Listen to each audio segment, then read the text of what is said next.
दोस्तों कावड़ मेला 2025 जो हरिद्वार से मेरठ तक वो समाप्त हो चुका है और हम देख सकते हैं अनलोडिंग लगभग हो चुकी है। ट्रक में माल सब जा चुका है।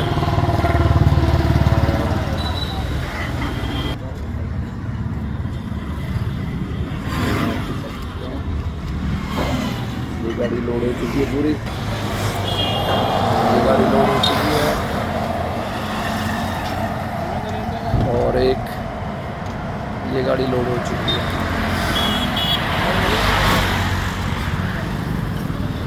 यानी टोटल 4 गाड़ी लोड हो चुकी है। ये अंकित बहुत आलसी है।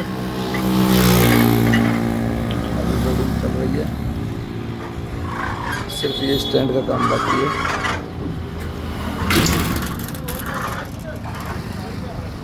इसमें हमारे डीजी